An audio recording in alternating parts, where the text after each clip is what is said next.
Приступила к производству компьютеров.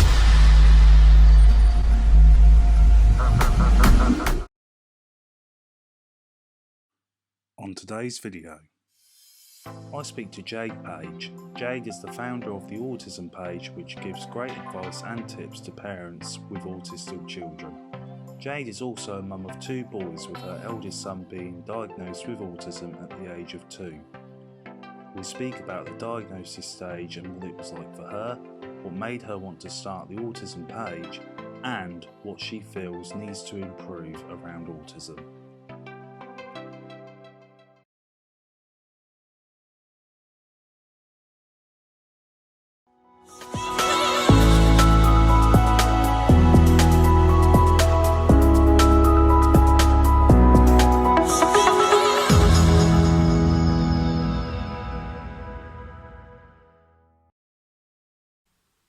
Hi guys, welcome to another special video of the MaxiAspie special series, the Autism Connection Series 2. And today I have a really special guest on the show. She featured me in many of her posts and blogs that she does on the Autism Page. It's ran by a woman called Jade, who we've got here today, so thank you to my guest today, Jade Page. Thank you ever so much, Jade, for coming on and just giving me the time to speak to you and interview you. Obviously, your story's incredibly important, and I know that I've been privileged and honoured enough to be listed in some of your blogs before. So I definitely, obviously, wanted to get you on and get your story. So I suppose the first question would be, what's your connection to autism? Thank you very much for having me as well. I'm always pleased to work with people that I know are doing great autism awareness. For me, my connection with autism is my children. So I've got 2 boys who are autistic, a 7-year-old who's non-verbal, and a 5-year-old. They're both very different, but both autistic boys. I think I've been around autistic people my entire life, but it wasn't until my eldest was diagnosed when he was 2 that I started to see that more clearly. But yeah, so my connection now is obviously my children, but I do a lot of work with parental support. So after my eldest was diagnosed, I got involved in some local Facebook groups with other mums, and the same questions kept getting asked over and over again, which is what led me to start the Autism Page, which is my website. And really, it just started off as somewhere to put a few of those bits of information that everyone asks for regularly. One of the first posts I did was about local schools. And really, for me, autism now is a huge part of my life because I spend most of my day working with other parents now that the boys are at school. So yeah, that's my main connection. So I suppose it kind of does answer my next question, but at the same time, obviously my mum, having an autistic child herself, and she probably never would have thought, okay, well, what I'll do is obviously start a page about it. So what gave you like the idea? Oh, yeah, this is definitely something that I could put out there and help other people. I think so. Prior to having children, I worked for a government agency, and a lot of the work I did was gathering information from different sources to give briefings. So I have a lot of experience of research and disseminating information, so that was natural to me. And I'm the type of person that people will ask me when they're looking for some information because I'm quite good at finding it, I suppose. And I think when I started after my eldest was diagnosed, I was really frustrated that every website I went to was either really in depth about one thing or it kind of skimmed on everything. And as a parent, I was really looking for, but how do I do this at home? So, and quite a lot of the websites out there and the things that I was coming across were giving me part of the information, but not necessarily telling me about how it felt or how I could actually do something at home myself. And then I was meeting other parents in Facebook groups and some parent peer-to-peer support groups, and they had the answers. That other parents are the best people to talk to, and especially parents with children a couple of years older, because they've been through what you've been through. And I think for me, it was more about the case of, okay, I don't need to be the expert here. The information's there. I just need to pull it together and put it in one place. And the thing is, my website is probably great for parents of young autistic children or children who are struggling with communication. It's not going to be particularly good for a parent of an autistic teenage girl. There might be snippets of information and things in there. So I think for me, it was more about, okay, I can focus on children that I know, my kids, and there are a lot of similar children who are kind of under 5 and struggling with communication and needing to use visuals and whatever that might be. And I thought, I can share this. And I mean, to be honest, I've struggled learning how to do the technical side of the website and things, but at the same time, I think I needed an outlet for myself as well. That was, so I was home with the boys when they were little, and I was working part-time jobs in the evenings sometimes, but I felt like I needed something where I was still learning and still creating and doing something myself, because I'm just that type of person that needs to keep doing things. And I think once I started to do it, it snowballed a little bit. And in the beginning, it was kind of people asking me to do posts on certain things. But yeah, it is one of those things that sometimes I think, oh, what have I put myself in for? Because when I started, my youngest hadn't even been diagnosed. And so then I went through the diagnosis process again with my youngest while I was writing posts. And I mean, I've certainly changed a lot from when I first started to doing it now. But I think for me, it's always been about just sharing that information as much as possible, because I know the frustration I felt personally, and it just didn't seem right not to share it in a way that I could. So yeah, it's certainly not perfect, but it's a little start, and I know it's helpful to other mums and dads. No, I think again, I think it's spot on. Like, I know, for instance, like my mum, when she used to go to the teachers, you know, when she first said, "Oh, I think my son's got autism," the first thing that they turned around to my mum and said, "No, he's not autistic. He's just naughty." And that was the sort of reply. And as you say, it's only till you start speaking to other parents, then you get that sort of that correct and much needed information. A couple of months ago, I saw there was a Twitter post, and someone said, "We've got a autism event," and they said, basically, please feel free to join. And someone put, "Can parents join?" And so they actually replied saying, "No, sorry, only professionals only."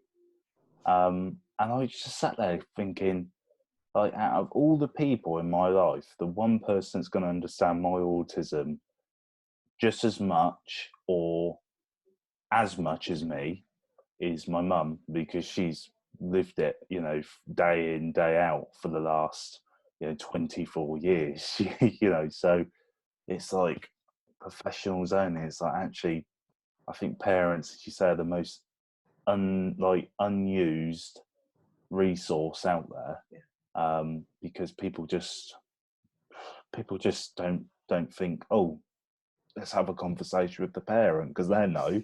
It's like, well, you know, it's sometimes the answer's staring right in front of you, but people just don't see it.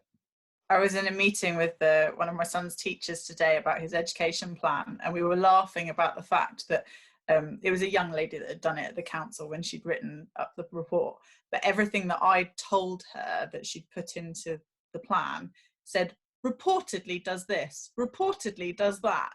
And we were laughing about the fact of the language just shows the lack of belief, and it's just, as you say, it's shocking really when you think about it. I mean, don't get me wrong, some professionals are amazing and fantastic, but a lot of parents, I constantly hear that kind of, I've told the school they're not listening, they're not believing what I'm saying, and it's very difficult. And I know I felt it as well as a parent, that I've kind of spoken to professionals and been told, oh, I don't think so, or hang on a minute, and it's very demoralizing, because you start to doubt yourself, and actually the parents are usually the first ones to notice anything that's different, or anything that might need support. And it is very frustrating, as you say, because, to be honest, if I have a question, I don't pick up the phone to a professional. I get onto Facebook and talk to the other mums I know.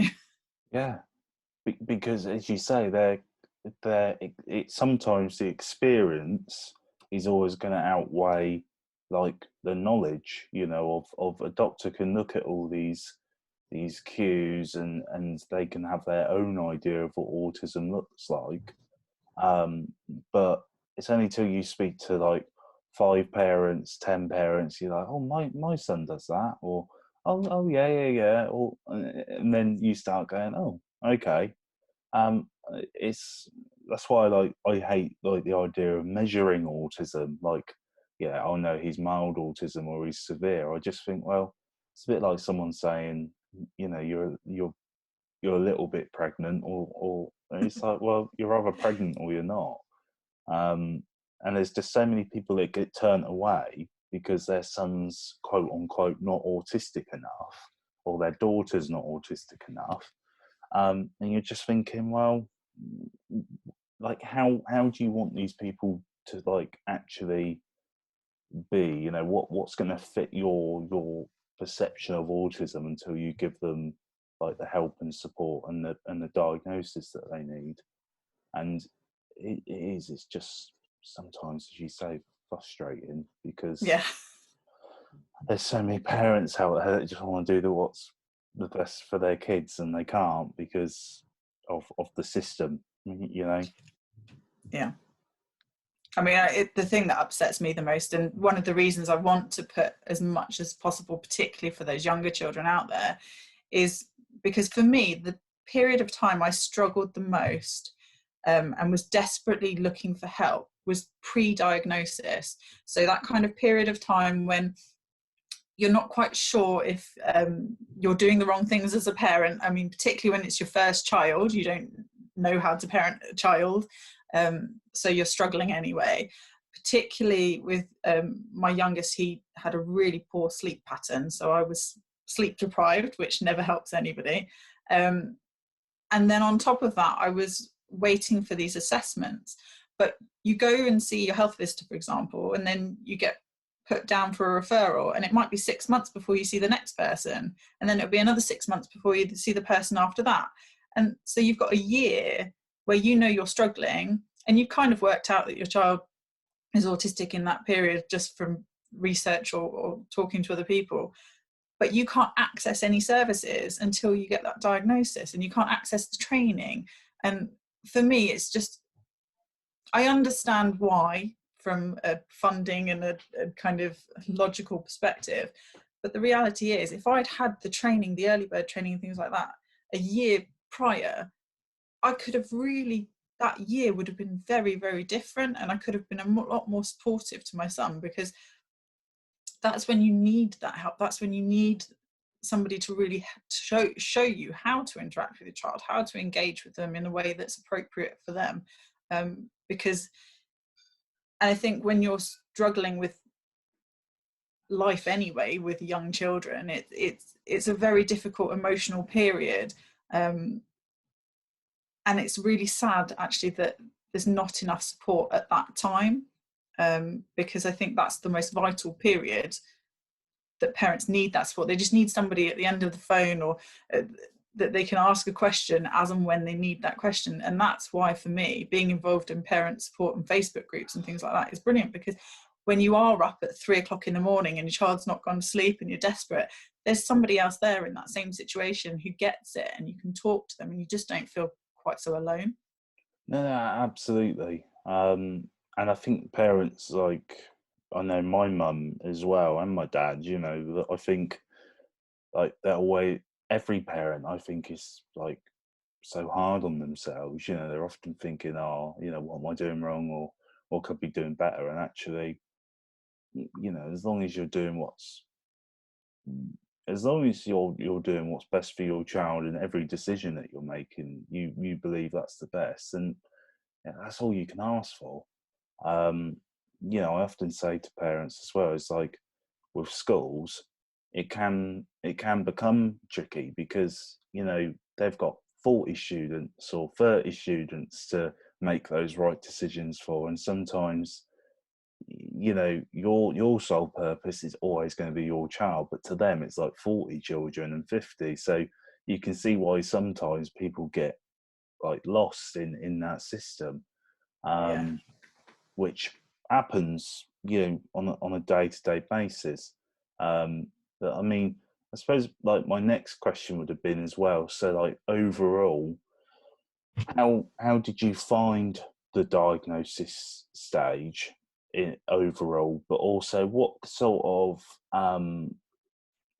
I know, like for instance, my mum and dad sort of started to realise that I might have autism because I couldn't speak till I was 6. So, what was the sort of catalyst for you wanting to get your to the diagnosis, and what sort of made you believe that they had autism as well?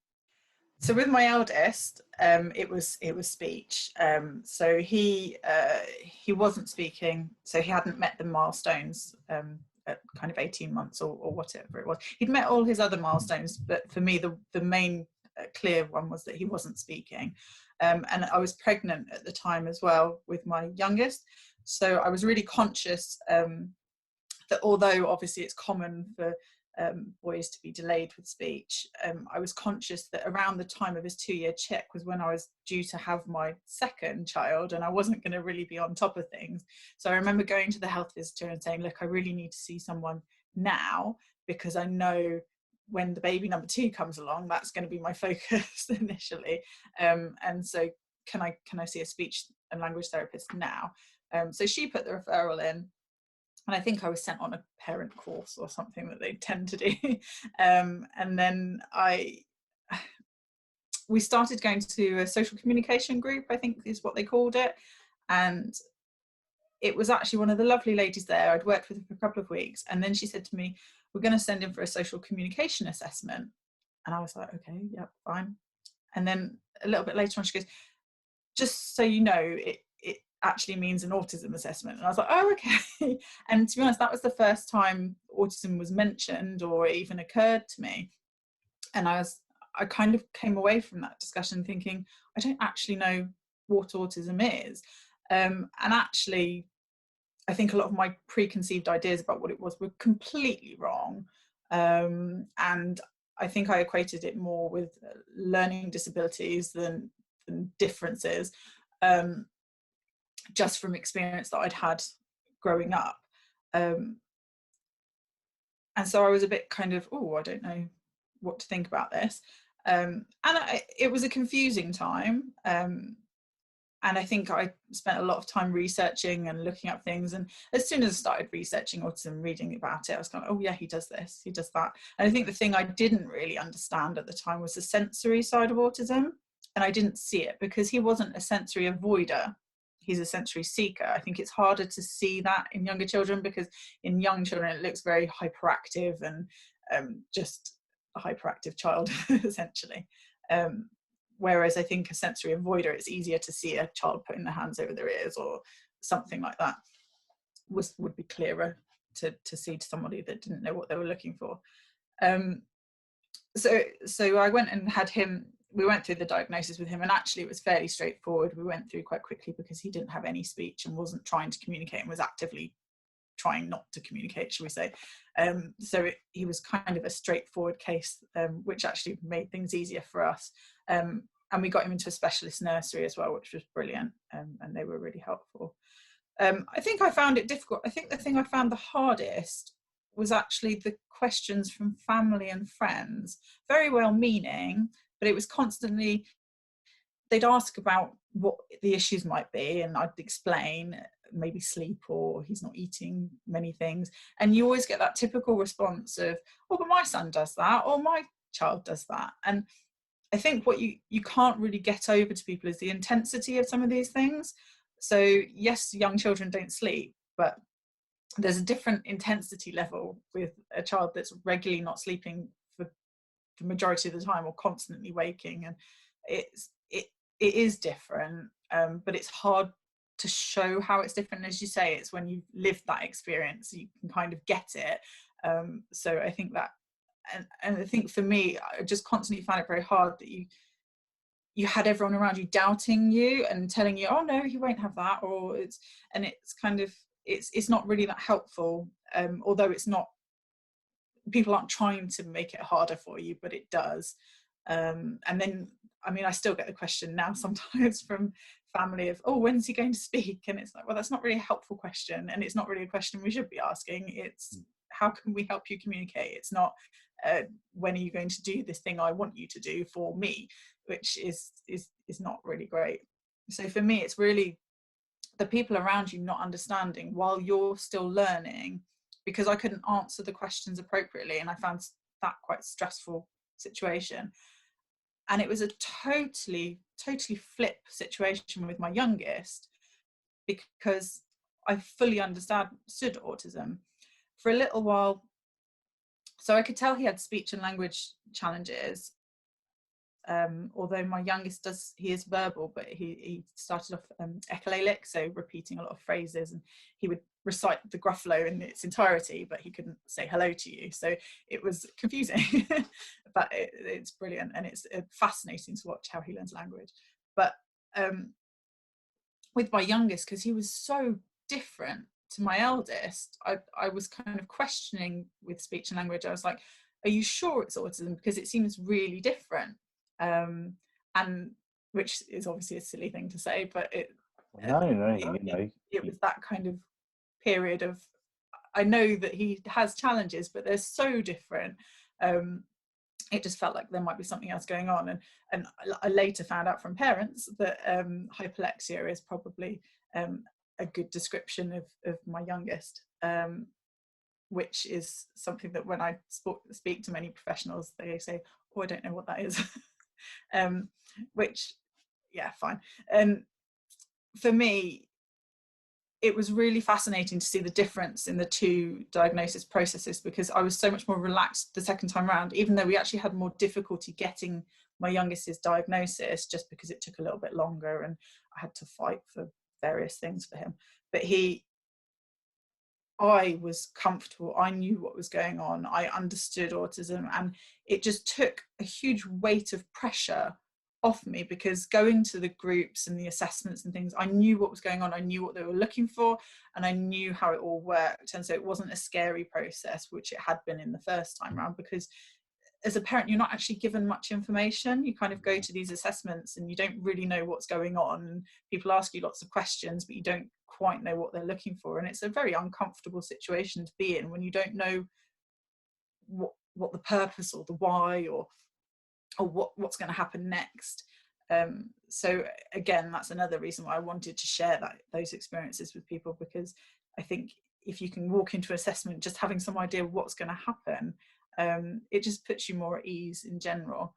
But yeah, it was funny having the two different experiences with the boys, and it was also really interesting to me. The more I learned about autism after my eldest was diagnosed, the more I recognised it in friends or relatives and people that I had been around my entire life, and just probably I would have described as quirky or different or maybe odd, or so those kind of things that you don't necessarily would have labelled as autism, but now I would, having that better understanding. Yeah, I mean, absolutely. There's so many people I think I've met in my life, and they probably don't think that they've got a condition or anything like that. And as you say, when you've gone through that experience, you're like, oh no, okay, you sort of can really pick up on whether or not someone, you think has got autism or not. Obviously, you've got the diagnosis stage.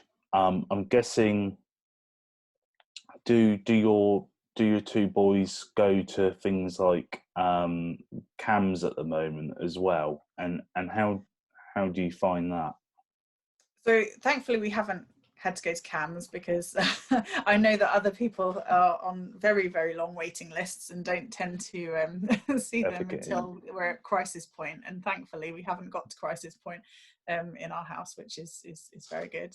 But my boys are both at a specialist school. Well, it's actually a resource base within a mainstream primary. So because it's an autism specialist unit school, I think they don't necessarily see professionals outside of there anymore, which is brilliant, because it means I don't have to go to lots of different appointments.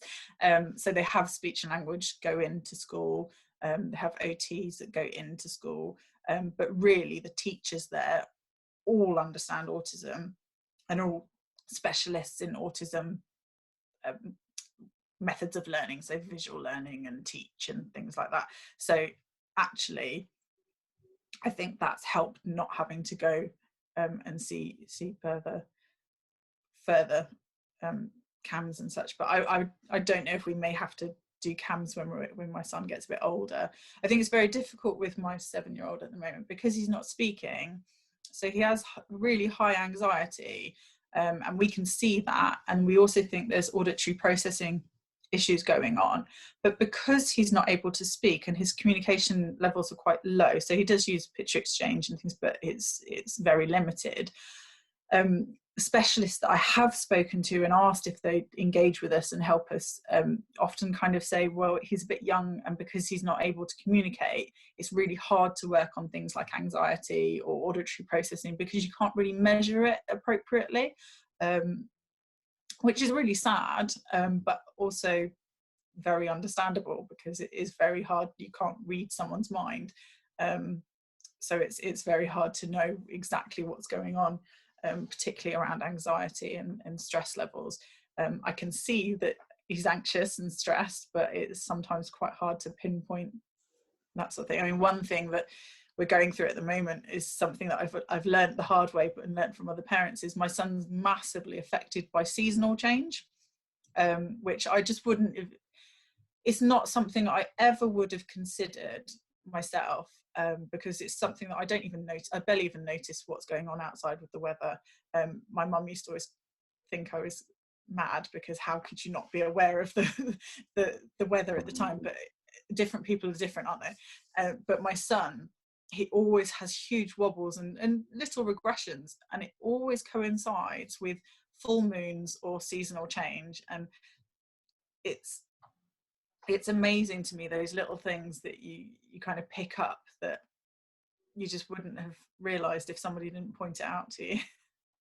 Yeah, I think there is there's also like a condition, I think, called SAD, isn't it? And it's seasonal adjustment disorder. Yeah. And I just, obviously, even it being called SAD, I just think how like ironic, because obviously that is going to affect the mood, which will make you sad. So it's like, okay.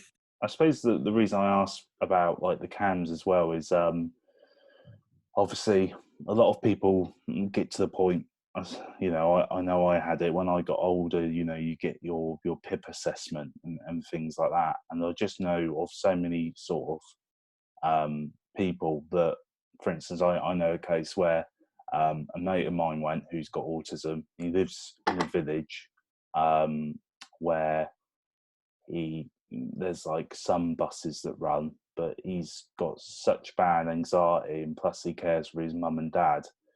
He's got epilepsy, so he can't drive, and because of the medication he was on at the time, he couldn't work either because of the medicine and the seizures that he was having.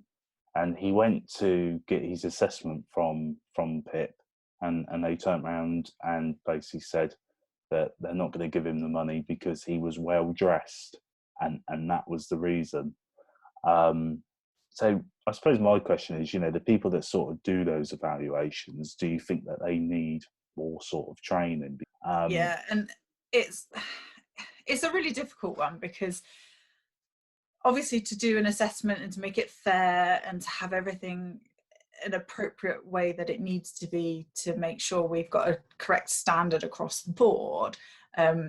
Having that sheet and those scores is an important part of that process. And I think if I put my bureaucracy head on from previous times, it makes a lot of sense to have that kind of process.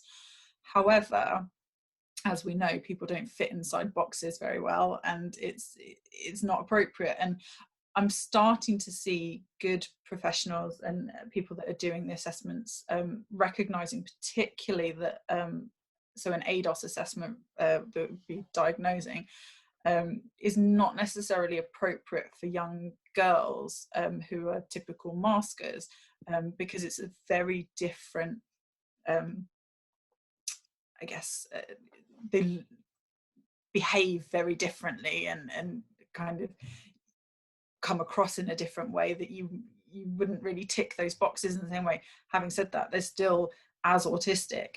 It's just that particular assessment doesn't fit that style of autism, shall we say.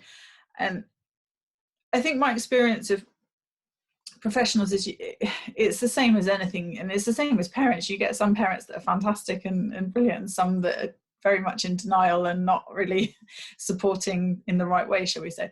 And I think you get that across the board with anything. I think the difficulty for most professionals is, so for example, occupational therapists, they're not just dealing with autistic children who have sensory difficulties, they're dealing with multiple different disabilities and different aspects of being able to feed yourself, for example, and tube feeding and things like that, as well as trying to understand huge vast of different types of motor challenges that children might have. And I think the problem is the majority of the professionals that we have access to only have a snippet of information, and a lot of that information is learnt from a textbook. So some of that information might be right, and you'll find some of those professionals that are more helpful are the professionals that have engaged with a lot of autistic children and have that lived experience of just having worked with them, or if they've learned from talking to people over time. I know my husband's a teacher, he's a secondary maths teacher, and he didn't really get more than maybe an hour's training on autism or something like that in his degree, whereas obviously he's had a huge number of autistic children go through his classroom over the last 10 years.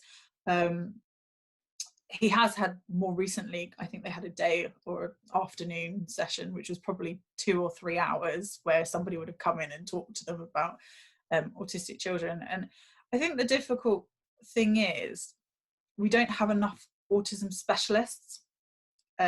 So whilst we have the professionals out there, there aren't enough professionals that have that deeper understanding and broader understanding of autism specifically.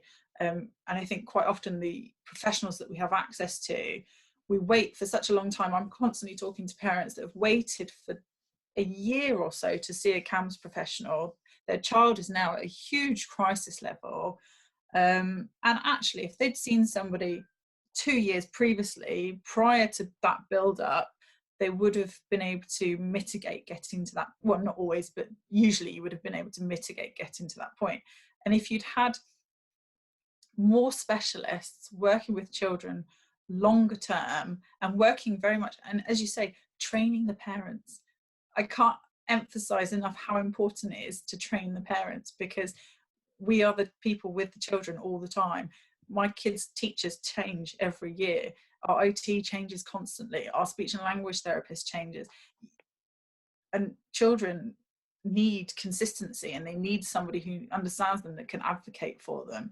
So if we just train the parents in mental health and all of those issues that are going to arise prior to it arising, it would make so much difference, and it would save so much money and so many issues later on down the line. And unfortunately, it just isn't fashionable, I guess, to put in those preemptive supports, and that's where a lot of charities try and fill that gap. But sadly, a lot of charities like the ones I'm involved in, they're all managed by parents who can do an hour here and an hour there, and not necessarily give it the time and effort that it deserves. And I think it's very sad that there isn't enough money in autism support services, because I think we could have a far better and more productive workforce of autistic adults, and very much if they just had that extra support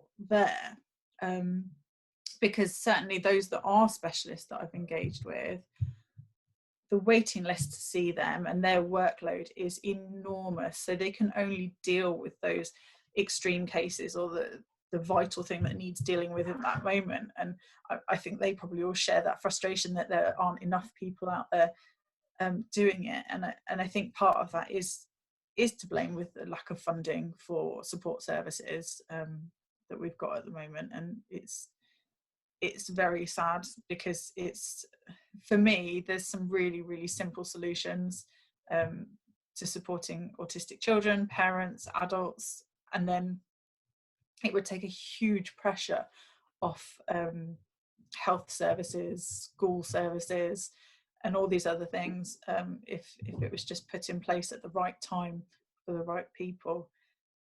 But sadly, all of that got swept away and cut when it wasn't even that great to start with.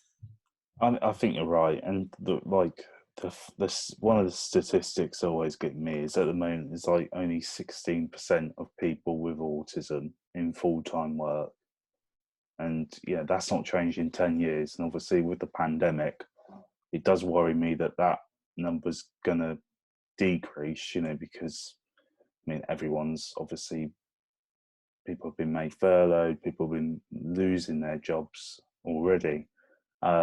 And you're right, there's such a sort of lack of resource of that autism knowledge out there that, if you look at there's only 16% of autistic people in full-time work. We don't have enough autism knowledge out there. I mean, you'd have thought by now someone would have went, oh, okay, well here's a link. We could work with this. And yet, as you say, it still sort of is an issue, for both sides of it. I mean, I was going to say the employment in general really frustrates me, because I remember years ago being in a meeting, and I was the only female and I was the only person under 30 in the meeting. So you can imagine it was a room full of middle-aged men. And this was a meeting talking about flexible working.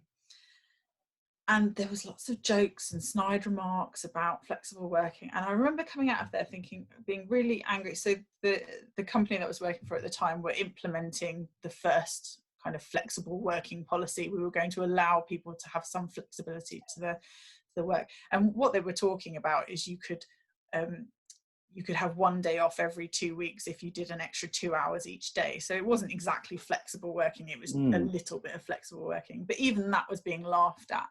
And even though I didn't need it, I made a point of pushing with HR to make sure that I got it, because I was like, do you know what, people do need flexible working and we need to have evidence that people have it. And because I was the position I was in, I was able to get that. And actually I'm really pleased I did, because then I know a couple of people within the organisation got told, oh, you can't have flexible working, by their line managers. And I said, well, go and tell them that I have it, and you can get it.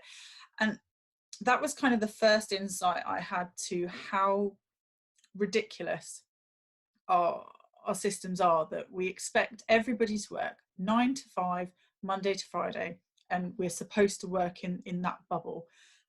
And to be honest, I've met many people that work 9 to 5 and sit at their desk and do very little work and are not really that productive. Yet I've met many people who work at midnight or on weekends or kind of in very unstructured environments, and are far more productive. And the frustration I've got now is I've got 2 children in school. I desperately want to get back to work. I'd love to be doing a kind of traditional 9 to 5 job, but I can't, because how can I get my kids to school and how can I get be there for them after school. And also my children have complex needs that it's not as easy as saying they can go to an after school club or you can get a nanny or this, that and the other.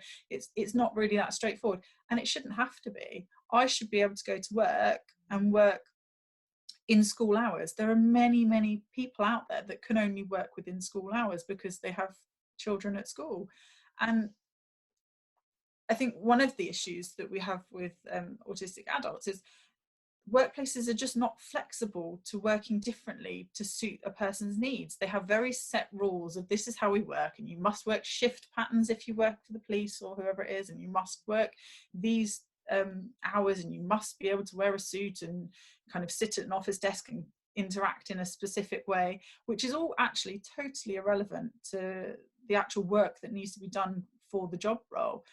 And I think I just find it really frustrating that we still, in this day and age, don't recognise across the board that that stuff doesn't matter. What matters is your ability to do the job, and we should all bend over backwards to get people into the roles that they're able to do and capable of doing. And okay, if they work for just one day a week because that's what suits them, why not? That's fine. Just in general, I think we have silly societal rules that we've done for so long just because, and actually when you really get into the nitty gritty of it, there's no reason that has to be the way it is. It's just that everyone in general doesn't like change and doesn't like to change the whole way of doing things. I think you're right. And, I think if anything that the pandemic has shown us is that the flexible working has been possible all of this time. And the only reason, and the only reason they said no was because they didn't want to, But also they didn't trust people. There's a real lack of trust in people's ability to work by themselves or to do things in a different way. And it's not very nice when you really think about it, because actually it is ridiculous. We can clearly work using Zoom and technology and this, that and the other. I remember many meetings that I wanted to not have to travel all the way to London and get up at 5 a.m. to get a train to be there for a 9 o'clock meeting. And the amount of money that people spend on traveling long distance to sit in a room and have a conversation you can have virtually. It's just silly, isn't it? Absolutely. I was in a job at one point where I was doing my probation, and I said, can I wear some headphones, because it would really help me sort of concentrate.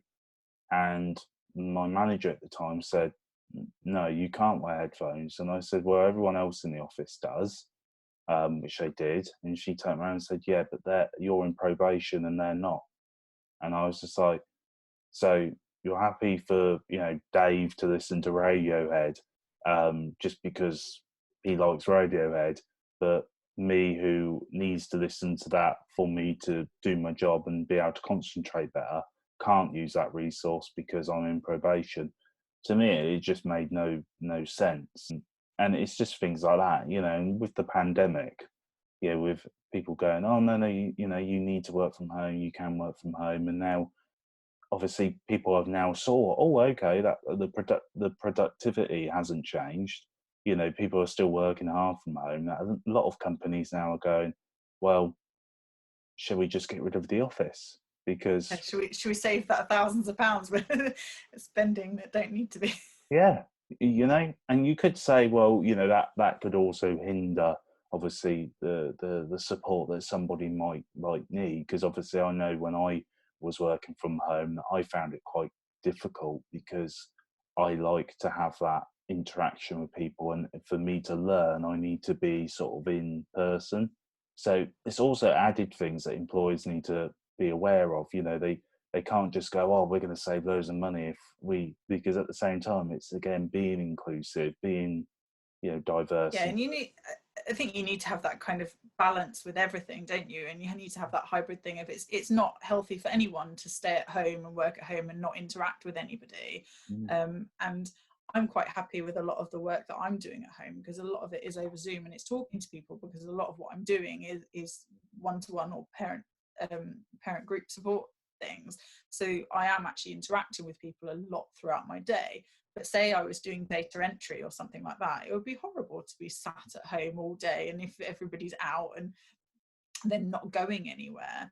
And I think there is a lot, as you say, to be said about learning from other people and being in that office environment. And I do think it would be a real shame to lose that. And I think that's where having that balance of kind of hybrid working, where we all have to make compromises, but that includes everybody. So that includes the work environment needs to compromise to the people within it, and then those coming into it need to compromise to the working practices. And I think there isn't enough balance at the moment for everybody, and I think the pandemic has showed us that we have amazing technology that can change how we interact and how we do things, but at the same time we're all pining to go back to the way things were because we miss it. So it's about getting that balance between that social interaction and that engagement with people, but also that practicality of working from home on certain days, or saving money in different ways. And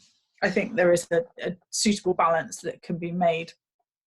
But it's very much about, as you say, working from home doesn't work for everybody. I'm in a household that I live with. My 2 kids go to school, my husband goes to work. It's easy for me to sit and work at home.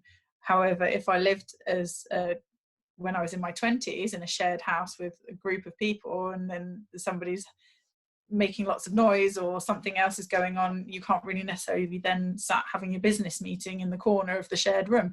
It's every home is different, every situation is different, and I think that flexibility needs to be around the individual person, and it needs to be constantly flexible because everybody's circumstances are always changing. And even when you say you're an autistic adult that talks to your employer and has something adapted to suit their specific needs, those needs can change. So I think we always just need to be flexible and open to change, and open to listening to what people's needs are at the time. I mean, for obviously where you're at as well, if you could, you know, the classic saying, if only I knew if only I knew then what I know now. What tips would you give to parents who are obviously just going down the roads and maybe getting a diagnosis or finding it difficult to support their child? I think the first thing I would say is you can't do everything. And I think one of the worst things as a parent when you come into learning about autism and learning about autistic supports that you can have for your child is there is just so much you could. I mean, I've been learning constantly for the last 5 years and constantly find something new every day. You cannot be an expert in everything, and you cannot manage everything. And remember, your job is to be a parent first. So your job is to clothe, to feed, and to do those basic things first. All of those additional supports and teaching are fantastic, and it's great when you can do it. But when you've had no sleep and you haven't got the support yourself, you can't necessarily do it. So it's really important to not try and do too much at once, because I think one mistake a lot of parents, myself included, make when you start off is I have to do this and this, and you burn out quickly. Nothing is working because you're trying to do too much at once and getting very stressed out about it, and then you give things up. I remember getting really stressed out with visual aids because I tried to do too many at once. I introduced too much in one go, and my son didn't engage with it instantly because he needed time and he needed to learn and understand what I was doing. And I think often, as well as parents, we're moving, when you've got a child who's got a longer processing time or has a delay, we move too fast for them anyway. And then it's really important to slow down, to stop, be patient. And it's very, very hard to be patient. It's not a skill that comes easily to me, but it makes so much difference if we can just slow down and try not to move at the pace that is natural to us, because it is really important to just get on that wavelength so that your child and you can communicate better. But the other thing I would say to all parents is find other parents, and Facebook is brilliant for that. Facebook groups particularly is a good way just to meet other people, because I think the hardest thing, you often make friends with antenatal groups and things like that, but it's very hard when you're surrounded by a lot of friends whose children you're comparing your child to, and you're not recognizing your own child in them. So it's really helpful to meet other parents that you can recognize your child in, because I think we all need that kind of support from parents who have got similar children to ourselves. My last question would be really a bit of a two-part question, but for somebody who's just neurotypical, that don't have any conditions, how would you explain autism to them?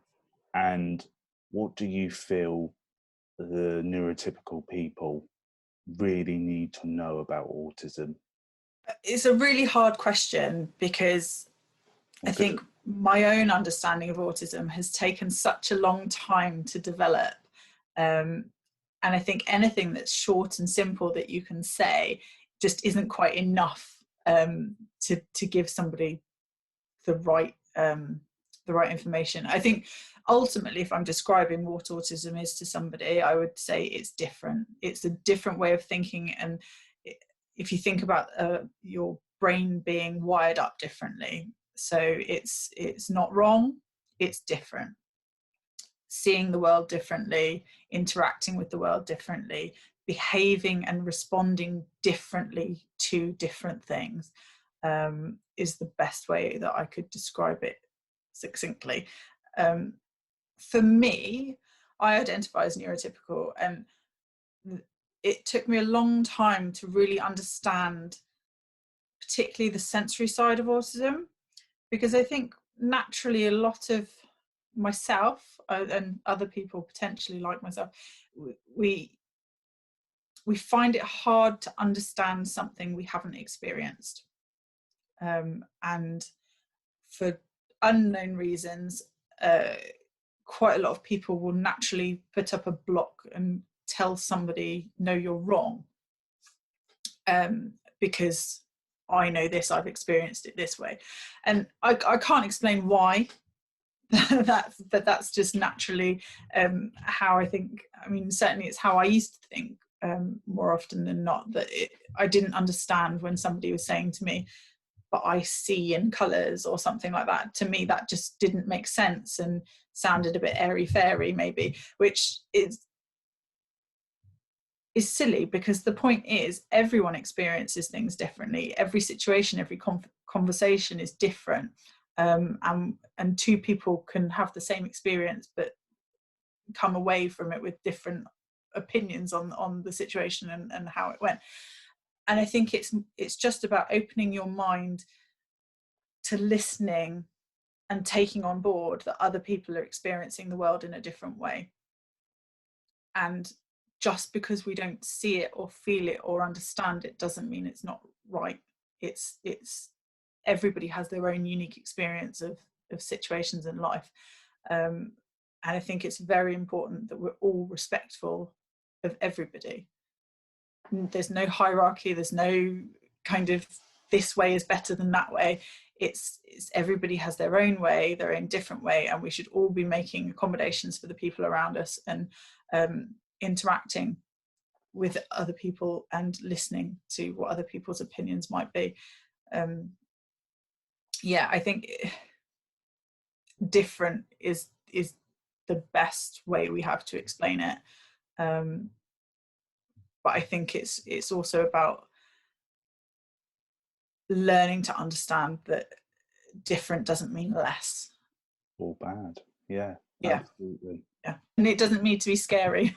So yeah, you're absolutely right. You know, change can be a good thing, and it is scary, but it doesn't have to be.